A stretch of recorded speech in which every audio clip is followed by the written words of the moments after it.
요즘 매일 이 코로나 확진자와 중증 환자가 최대치를 기록하고 있고, 코로나 변이 오미크론 확산으로 국내뿐만 아니라 온 세계가 긴장하고 또 두려워하고 있습니다.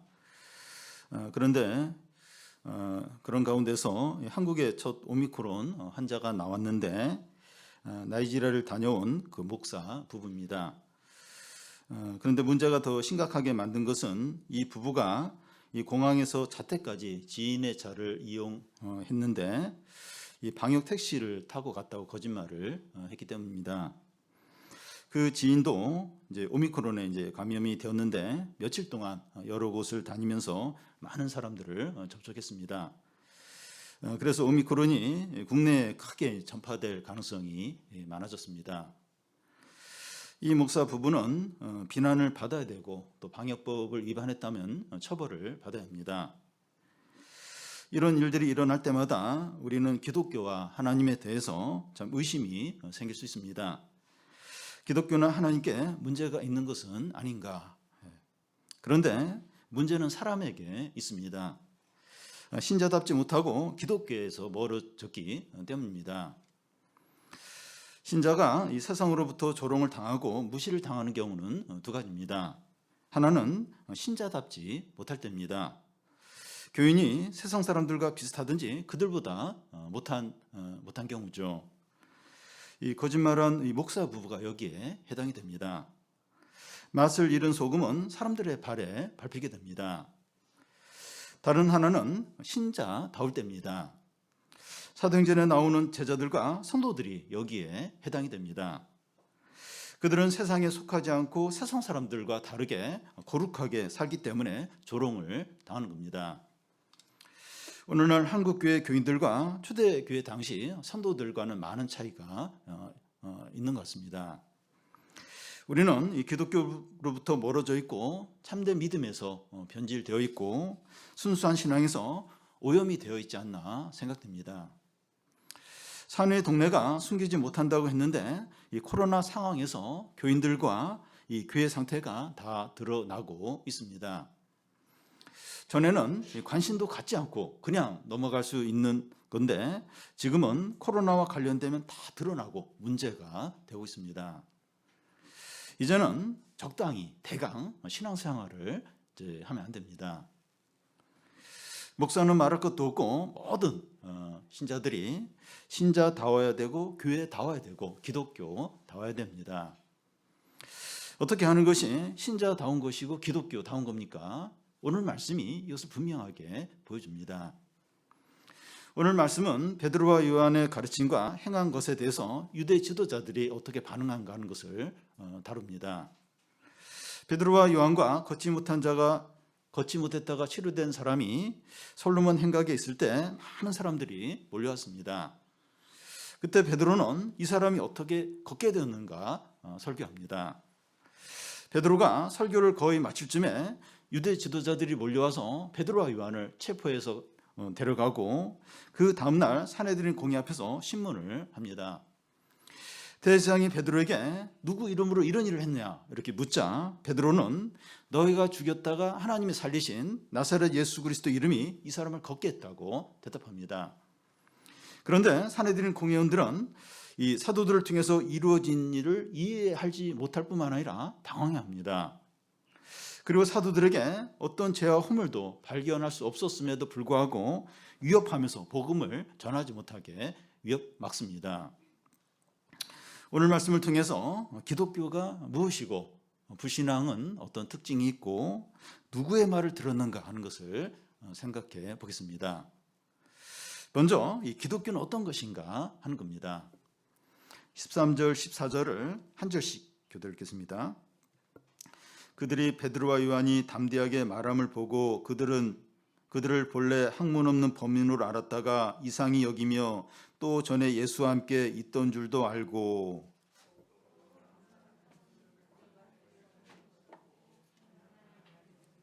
네, 여기 본래 학문이 없는 범인이라고 하는 것은 정식 율법을 공부한 랍비 출신이 아니라는 겁니다. 그 당시에는 남을 가르치려면 어렸을 때부터 율법을 정기적으로 이렇게 배워야 이제 가능했습니다. 이런 교육 과정을 마친 사람이 이제 사람들을 가르칠 수 있었습니다. 근데 베드로와 요한은 이런 과정을 전혀 거치지 않은 전직이 어부들이죠. 그들은 고기 잡는데 전문가일지 몰라도 이 율법이나 성경 지식에 대해서는 무지하다고 할 수 있습니다. 근데 베드로와 요한이 율법의 이 전문가들이고 백성들을 가르치는 선생들이고 또 지도자들인 사내들인 공회 앞에서 담대하게 말하는 겁니다. 여기 담대하게 하는 말은 자유롭다, 담대하라는 두 가지 의미를 가지고 있는데요. 베드로는 이 성경 박사들과 권위자들 앞에서 자유롭게 담대하게 예수 그리스도가 하나님의 아들이고 부활하심을 구약 성경을 인용하면서 이 논증을 하고 있습니다. 마치 한 대학생이 그 분야 전문가들과 교수들 앞에서 그동안 옳다고 여기는 이론을 뒤집어 엎는 새로운 이론을 아주 자유롭게 확신을 가지고 발표하는 것과 같습니다. 원래 베드로는 어떤 사람이었습니까? 자기 스승인 예수님이 붙잡힐 때 도망쳤어요. 또 예수님이 대제사장 집에서 그 재판을 받을 때 여종이 너 예수님의 제자지 이렇게 물어봤을 때 3번이나 아니라고 부인을 했던 자입니다. 겁쟁이였고 배신자였습니다. 그런데 지금 그는 예수님을 십자가에 처형시킨 권세자들 앞에서 조금 더 위축됨이 없이 자유롭게 담대하게 말하고 있는 겁니다. 여러분, 이 베드로의 이런 변화가 기독교가 무엇인가 하는 것을 보여줍니다. 기독교는 사람들의 삶에 어떤 것을 추가하는 것이 아닙니다. 전에는 이제 일요일 날 잠을 자거나 취미 생활을 했는데 지금은 교회 나오는 정도가 아닙니다. 삶이 조금 개선되고 조금 좀 더 도덕적으로 사는 것이 아닙니다. 술을 줄이고 담배를 끊고 화를 덜 내고 또 자선단체에 기부하는 정도를 말하지 않습니다. 이렇게 하는 것도 나름대로 의미가 있긴 있지만 이것을 기독교라고 말하지 않습니다. 기독교는 날 때부터 걷지 못한 사람을 걷고 뛰게 하는 것처럼 사람의 중심을 바꾸고 다시 태어나고 새 사람이 되게 하는 거죠.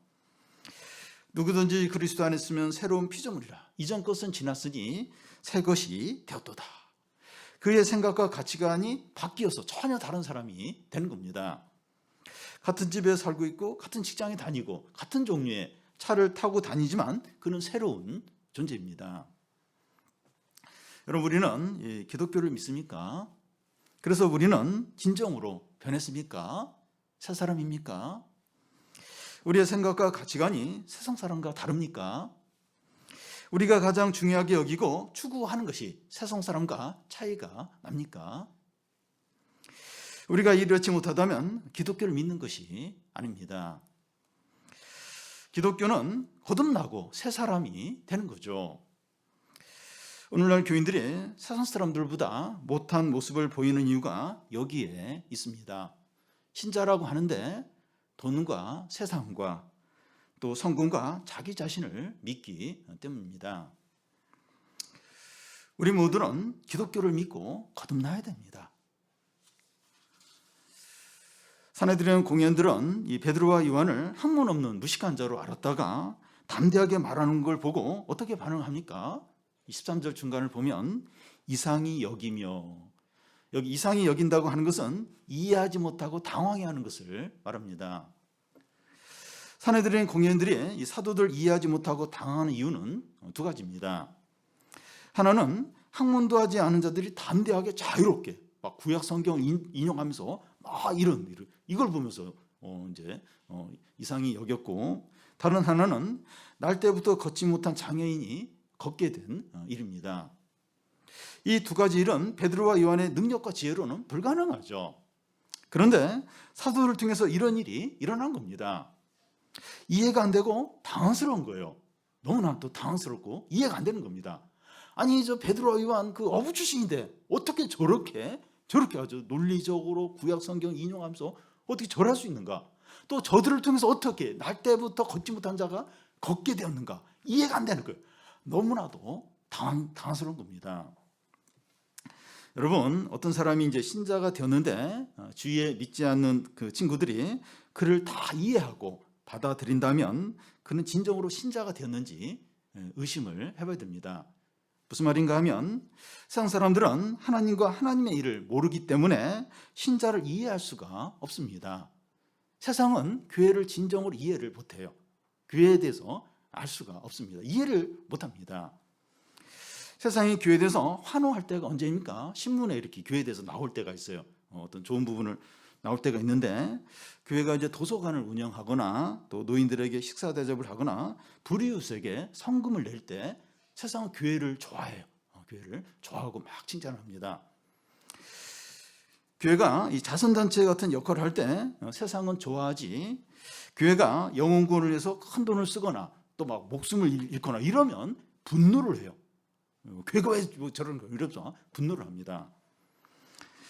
이 카톨릭에서는 이 교황은 베드로를 잇는, 베드로를 계승하는 이 교회 수장으로 생각하는데, 교황이 한 번씩 메시지를 이렇게 내어놓으면 세계 언론은 크게 보도를 하면서 좋아합니다. 초대교회 당시에 이 베드로의 말은 세상 이해를 못했어요. 당황했는데 이 베드로의 행동을 보고 말을 보면서 세상은 막 당황해하고 이해를 못했는데, 이 베드로를 계승한다는 이 교황이 무슨 말을 하고 행동하면 세상이 다 좋아요. 다 이해를 합니다. 이 무슨 말인가 하면 이 교황의 말은, 어떤 교황이 하는 말과 행동은 사람의 말을 하고 사람의 어떤 수준에서 하니까 그렇게 세상이 좋아하는 거예요. 하나님의 말씀을 전하거나 하나님의 일을 교황은 하고 있지 않는 거예요. 그러니까 세상이 다 이해를, 다 이 교황에 대해서 좋아하는 겁니다. 우리의 말과 삶을 세상 사람들이 이해하지 못하고 당황해하는 것이 당연합니다. 신자는 거듭났고 하나님 말씀대로 사는 존재들이기 때문이죠.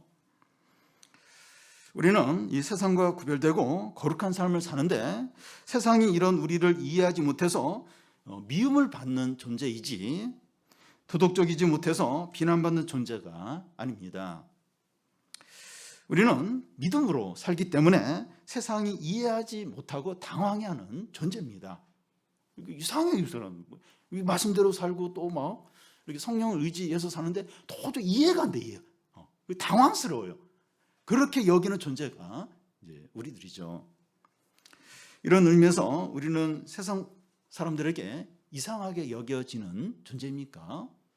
우리 주위에 학교나 직장이나 이웃들, 믿지 않는 가족들이 있는데, 이런 의미에서 이상하게 여겨지는, 이해를 못하고 당황해하는 그런 존재입니까?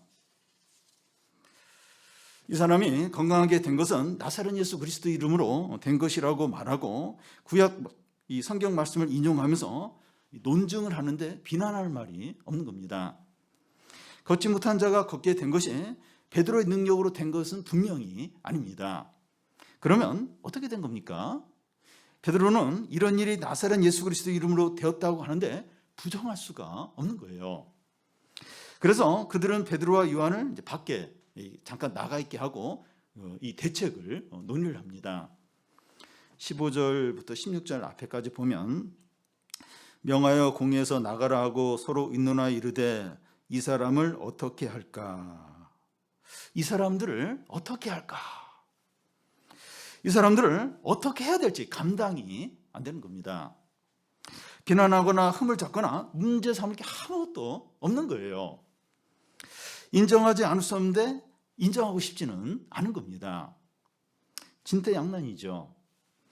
지금 사내들의 공회는 유대의 모든 지도자들과 실력자들이 다 모였습니다. 베드로와 요한에 비해서 숫자적으로 훨씬 많고 권력을 가졌고 사회적인 지위를 높은 지위를 가졌고 또 성경 지식도 많이 가진 자들입니다. 외적으로는 모든 것이 이 베드로와 요한보다 훨씬 더 낫습니다. 그런데 그들은 베드로와 요한을 감당을 못하는 거예요. 이 어부 출신들인데 참 외적으로는 별 볼 일 없는데 모든 권력자들이 다 모이는데 이 두 사람이 감당이 안 되는 겁니다. 날 때부터 40년 동안 걷지 못하고 수십 년 동안 성전 미문에서 구걸하던 자였는데 예수 이름으로 치료되어서 걷게 된 것을 모든 사람들이 다 알고 있는 거예요.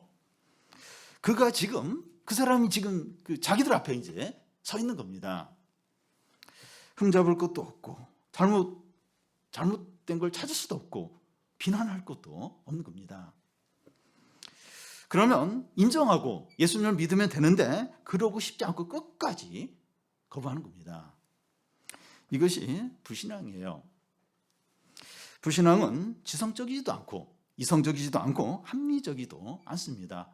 여러분 보십시오. 사실인데 모든 사람이 다 인정을 해요. 근데 끝까지 인정을 하래. 끝까지 이게 불신앙입니다. 이게 지성적입니까? 이게 이성적이에요? 이게 합리적입니까? 편견과 잘못된 선입관과 고집과 교만과 분노 가운데 있는 거죠. 우리는 사람들의 불신앙을 보면서 두려워하거나 낙심하거나 위축되지 않아야 돼요. 직장이나 이렇게 어디 가서 사람들이 어떤 불신앙적인 태도를 보일 때 갑자기 위축이 될 수 있어요. 내가 잘못됐나? 내가 믿는 게 잘못됐나? 두려워하거나 낙심하거나 위축되지 않아야 됩니다. 이 불신앙이 어떤 것인지 분명히 생각하고 담대해야 돼요. 더 믿음을 분명하게 가져야 됩니다. 내가 잘못 믿는 거 아니야? 내가 이상한 거 믿는 거 아니야? 어떤 불신앙이 강하게 어떤 불신앙적인 그런 사람들 보면 그런 생각이 들 수가 있어요. 근데 이 불신앙이 뭔지, 불신앙의 실체가 뭔지 분명히 알고 약한 마음을 먹으면 안 돼요. 더 믿음으로 담대하게 믿음으로 지키고 믿음으로 행해야 되죠. 이 사내들인 공예들은 더 이상 부인할 수 없게 되었을 때 어떻게 합니까? 17절을 보면 이것이 민간에 더 퍼지지 못하게 그들을 위협하여 이후에는 이 이름으로 아무에게도 말하지 말게 하자 하고, 유대 종교 지도자들은 사실을 인정하는 대신 사도들을 위협을 합니다. 여기 위협한다고 하는 것은 힘을 가지고 복종하게 만드는 것을 가리킵니다. 세상은 이 믿는 자들을 위협해요. 더 나아가서 불이익을 주고 모욕을 주고 소유를 빼앗고 또 때리고 감옥에 가두고 더 이렇게 나아가면 이게 죽이게 됩니다. 그런데 그것이 전부라는 거예요. 그것 이상 더 이상 할 수 있는 것은 없습니다. 우리는 세상의 위협에 두려워하지 않도록 해야 합니다. 사람들에게 비웃음을 당하고 금전적인 손실을 보고 기회를 박탈당한 것을 두려워하지 않아야 합니다. 죽음을 두려워하지 않아야 돼요. 여러분, 사람들이 두려워하는 모든 두려움의 뿌리에는 죽음이 있습니다. 죽음에 대한 두려움이 우리를 여러 가지 두려움 가운데 빠지게 합니다. 저도 이제 두려워하는 것 같아요. 이 운전에 대한 두려움이 있는데 운전하다가 큰 사고 나서 뭐 죽는 거 아니야? 이런 걸 두려워하기도 하고, 또 전쟁에 대한 두려움도 있고 또 코로나에 대한 두려움도 있습니다.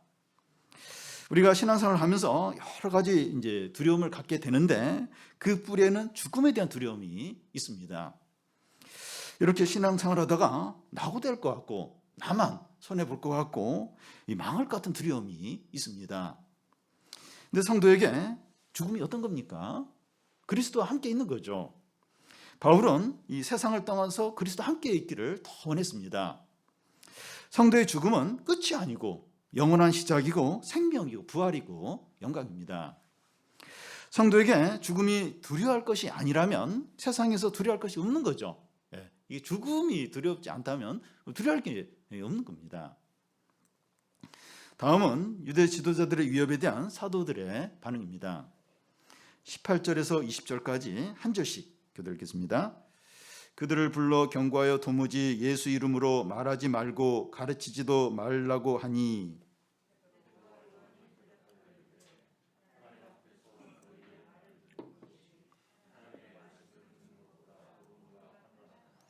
우리는 보고 들은 것을 말하지 아니할 수 없다 하니. 유대 지도자들이 베드로와 요한에게 위협하면서 명령하는 게 뭡니까? 도무지 예수 이름으로 말하지도 말고 가르치지도 말라는 겁니다. 유대 지도자들이 제일 싫어하고 거슬려 하는 것이 나사렛 예수 그리스도의 이름입니다. 그들은 사도들에게 다른 것을 명령하는 것이 아니라 예수 이름으로 전하는 이것만을 아주 강하게 못하게 합니다. 사단과 어둠의 세력이 제일 싫어하고 두려워하는 게 나사렛 예수의 이름입니다. C.S. 루이스의 라니아 연대기 그 책을 보면 하나님 나라를 상징하는 나니아 왕국과 또 사단의 왕국을 상징하는 하얀 마녀 나라가 이제 전쟁을 벌이게 되는데 전쟁의 승패를 좌우하는 것은 예수 그리스도 상징하는 사자 아젤란이 나타나면 이게 전쟁의 어떤 그게 확 바뀌게 됩니다. 아젤란이 나타나면 나니아 왕국이 막 이렇게 기다가 갑자기 전쟁에서 이기게 됩니다.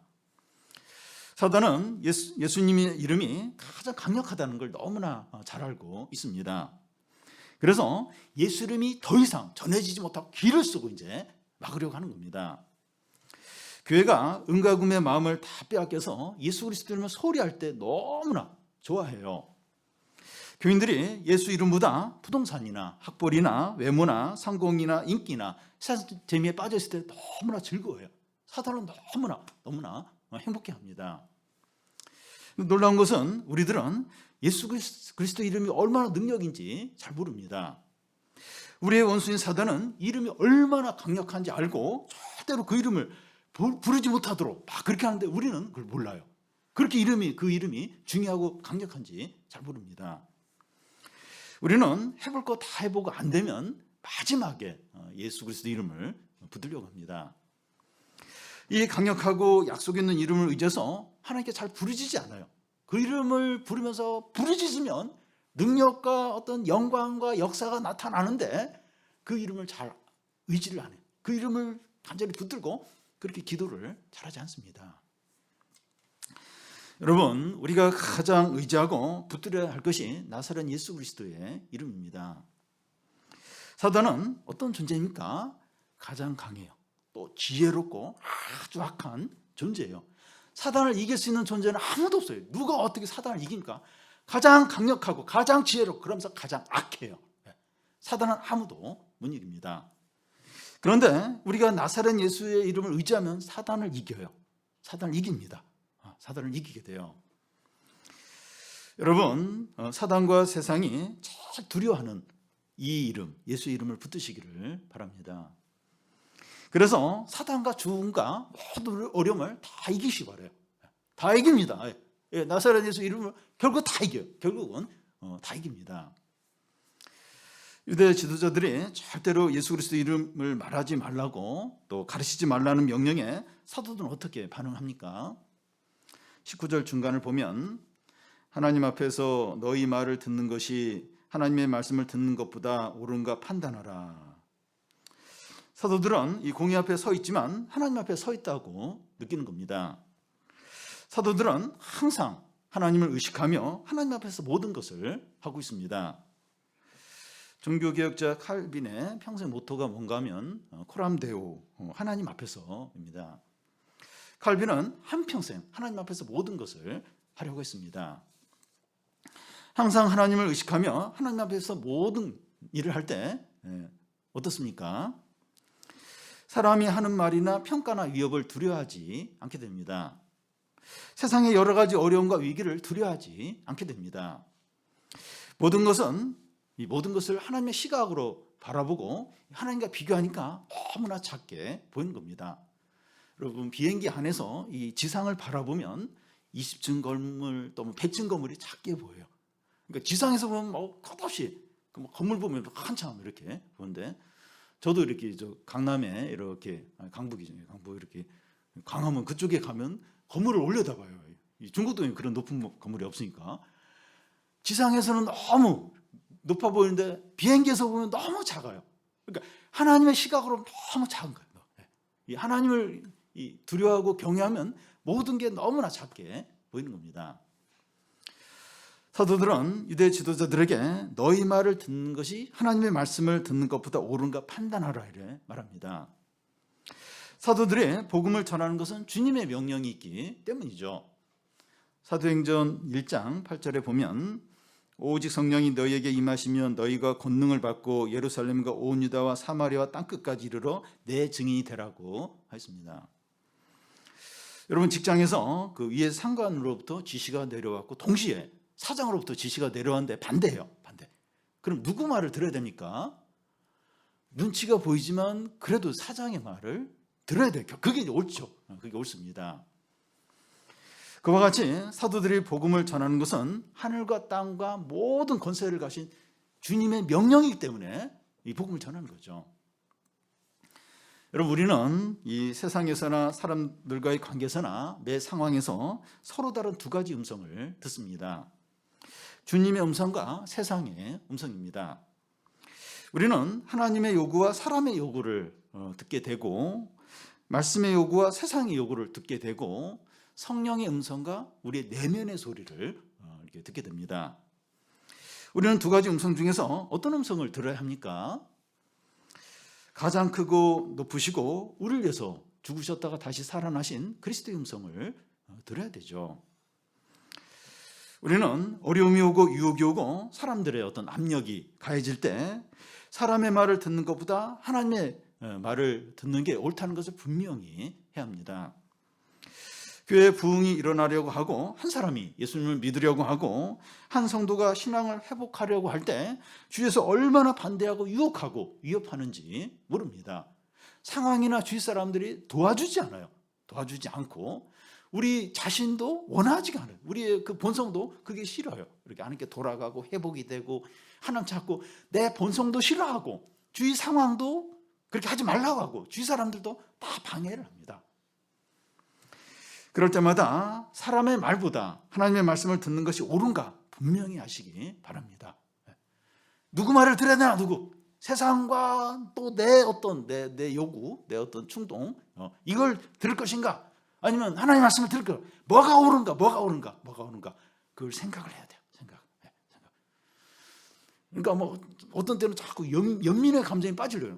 이렇게 자기를 이렇게 위로하고 나는 위로 받아야 돼. 나는 또 어떻게 돼야 돼 이러면서 막 자기 중심적으로 그러면서 막 자기 어떤 생각과 이걸 막 합리하고 싶은 막 그런 생각이 들 때가 있어요. 그럴 때 내가 중요하냐, 내 어떤 욕구가 중요하냐, 아니면 하나님의 뜻이 중요하냐, 분명히 이게 뭐가 옳으냐. 그래서 이제 더 크고 더 참되고 나를 위해서 죽으신 분의 음성을 들어야 되죠. 그분의 말씀을 들어야 되죠. 사도들이 이 사람의 말보다 하나님의 말씀을 듣는 것이 옳다고 하면서 그렇게 하지 않을 수 없는 이유를 또 이야기합니다. 20절을 보면 우리는 보고 들은 것을 말하지 않을 수 없다는 겁니다. 이게 무슨 말인가 하면 우리는 예수 그리스도에 대한 모든 것을 보고 들었고 그분이 어떤 분인지 알고 그가 오신 이유를 알고 그가 유일한 구원자라는 것을 안다는 겁니다. 그렇기 때문에 우리는 이 복음을 전하지 않을 수 없다는 겁니다. 바울은 로마서에서 자기는 복음의 빚진 자라고 했습니다. 이 빚졌다는 게 어떤 강한 의무를 말하는데 나는 이 복음의 빚진 자다. 복음을 전해야 되는 강한 의무가 있다고 했습니다. 여러분, 거듭난 사람은 자기가 믿는 복음에 대해서 확신하고 기뻐하고 사랑하고 또 자랑하고 열정을 갖습니다. 그리고 이 복음으로 자기가 변화되고 은혜를 누린 것처럼 다른 사람들도 그렇게 되기를 간절히 원합니다. 몇 년 전에 TV에서 이 매실 전문가로 유명한 분이 이렇게 자신의 이야기를 하는 것을 본 적이 있습니다. 이 매실은 단지 그 매실을 만드는 데만 쓰는 것이 아니라 매실 고추장, 매실 장아찌, 매실로 온갖 음식을 다 만드는 겁니다. 근데 그게 전부가 아니라 자기의 류마티스 관절염을 비롯해서 여러 가지 질병이 매실을 먹으면서 나았다는 거예요. 그래서 다른 사람들도 자기처럼 매실로 건강해지길 바란다 하는 겁니다. 자기가 이제 무언가를 먹고 불치병이 나았다면 다른 사람들도 자기처럼 되기를 간절히 원하는 거죠. 예수님이 어떤 문둥병자를 치료해주고 다른 사람에게 절대 이야기하지 말라고 했습니다. 근데 그는 동네 사람들에게 다 이야기를 하는 거예요. 그 불치병, 이 나을 수 없는 문둥병을 예수님이 나아주셨어요. 어떻게 이걸 얘기 안 하고 이렇게 지낼 수 있습니까? 물어봐요. 사람들이 물어봐요. 이거 어떻게 된 거냐? 그걸 얘기 안 하고 이게 계속 침묵을 지키고 불가능하죠. 그럴 수 없다는 거죠. 우리가 복음을 전한다고 할 때 말씀을 잘 준비해서 설교를 하라는 것이 아니라 주님이 자기에게 하신 일을 이야기하는 겁니다. 자기가 전에 어떤 자였고 예수님을 믿고 나서 어떻게 변화되었고 당신도 예수님을 믿고 나처럼 되기를 원한다고 권하는 거죠. 여러분, 복음으로 변화되고 새롭게 된 사람은 다른 사람들도 구원받기를 간절히 원합니다. 이것을 참는 것이 제일 힘들어할 수 있어요. 이걸 이런 얘기를 안 하려고 하는 거, 이게 제일 참기 어려운 일이 될 수 있습니다. 우리가 보고 들은 것을 말하지 않을 수 없다는 거죠. 어떻게 이렇게 놀라운 일을 경험하고 아무 일도 없는 것처럼 침묵을 지킬 수 있느냐 하는 거예요. 오히려 침묵을 강요하는 게 미칠 것 같다는 거죠. 이걸 얘기 안 하고 그냥 이렇게 얘기 못 하고 그냥 그게 미칠 것 같고 이걸 참을 수 없는 게 된다는 거죠. 구약의 어떤 선지자는 말씀을 전한 백성들이 자꾸 싫어하는 거예요. 막 백성들에게 미움을 받는 거예요. 그래서 이제 말씀을 안 전하려고 하는데 말씀을 안 전하려고 하니까 속에서 불이 나서 죽을 것 같다고, 도저히 말씀 안 전하고는 견딜 수 없다고 그런 고백을 했습니다. 재용서를 받고 구원을 받은 사람은 이런 빚진 마음, 이런 강한 의무감, 이런 빚진 마음이 있습니다. 더욱더 복음을 전해야 하는 이유가 주님의 명령이 있기 때문이죠. 주님이 또 그렇게 하라고 명령을 했습니다. 유대 지도자들은 사도의 단호한 태도를 보고 어떻게 합니까? 21절을 우리 같이 한번 읽겠습니다. 관리들이 백성들 때문에 그들을 어떻게 처벌할지 방법을 찾지 못하고 다시 위협하여 놓아주었으니 이는 모든 사람이 그 된 일을 보고 하나님께 영광을 돌림이라. 유대 지도자들은 사도들을 감옥에 오래 가두어 놓든지 없애버릴 수도 있었는데 그렇게 이제 못하는 거예요. 다시 이제 석방을 시켜줬습니다. 그 이유는 백성들 때문이에요. 백성들이 지금 이루어진 일을 보고 다 하나님을 찬양해요. 이거 지금 옳은 일이다. 다 그렇게 여기는 겁니다. 사람들을 두려워하기 때문입니다. 하나님을 두려워하지 않으면 사람들을 두려워하게 됩니다. 그런데 하나님을 두려워하면 사람들을 두려워하지 않게 됩니다. 몸을 죽여도 영혼을 능히 죽이지 못하는 사람을 두려워하지 말고 오직 몸과 영혼을 능히 지옥에 멸하시는 자를 두려워하라. 여러분, 우리가 사람들을 두려워하면 비참하고 비굴하고 종이 됩니다. 우리가 돈이 없거나 취업을 못하거나 이 부동산이 없어서 비참한 것이 아니라 사람을 두려워하기 때문이죠. 그렇기 때문에 우리가 이렇게 비참해지는 겁니다. 하나님의 말씀보다 사람의 말을 더 두려워할 때 비참하게 됩니다. 예수를 믿는 우리는 세상과 사람들 앞에서 자유함과 담대함이 있습니다. 하나님을 경외하기 때문이죠. 내가 뭐 남들보다 뭘 잘하고 뭐가 이렇게 자랑할 것이 있어서가 아니라 하나님을 경외하기 때문에 세상과 사람들 앞에서 자유한 거예요. 담대함이 있는 겁니다. 우리는 사단이 제일 두려워하는 예수 그리스도 이름을 의지하며 사는 자들입니다. 두려울 것이 없어요. 부족한 게 없습니다. 여러분, 우리는 세상이 이 사람들을 어떻게 할까 당황해하고 어쩔 줄 몰라 하는 그런 존재들입니다. 이 사람 뭐 자랑할 것도 없어. 외적인 뭐 가진 것도 없어. 근데 감당이 안 돼. 이 사람을 그 세상에 뛰어난 사람들이 이 사람을, 이 예수쟁이들을 어떻게 하나 당황해하고 어쩔 줄 몰라 하는 존재들이 우리들입니다. 뭘 많이 배우고 뭐 엄청난 유명한 사람이고 뭐 재산이 있고 사회적 그게 아니 아무것도 없는데 세상이 모든 걸 가진 자들이 이 사람을 어떻게 하나, 어떻게 감당해야 되나, 어쩔 줄 모르다는 존재가 우리들이죠. 그리스도인은 이런 자이고 기독교가 이런 겁니다. 여러분, 요즘에 목사들과 교인들과 교회가 세상 사람들로부터 욕을 먹는 이유는 기독교와 하나님께 문제가 있어서가 아닙니다. 우리에게 문제가 있기 때문이죠. 여러분, 기독교 역사를 보시죠. 성경 역사. 하나님께는 문제가 없어요. 하나님 말씀 아무 문제가 없어요. 이스라엘 백성들이 사람들이 죄짓고 타락하고 그 진리에서 떠났기 때문에 많은 문제를 일으키고 욕을 먹고 비난을 받는 거죠. 신자답지 못하고 교회답지 못하고 기독교답지 못해서 그렇습니다. 코로나를 겪으면서 한국교회 우리 실상이 다 드러나는 것 같습니다. 언론에 지나친 부분도 있지만 사실도 많이 있습니다. 더 이상 적당히 대강은 안 됩니다. 그래도 교회 다니는데 교회 안 빠지는데 가끔씩 성경 읽을 때도 있는데 더 이상 대강, 적당히 그걸 안 돼요. 적당히 안 됩니다.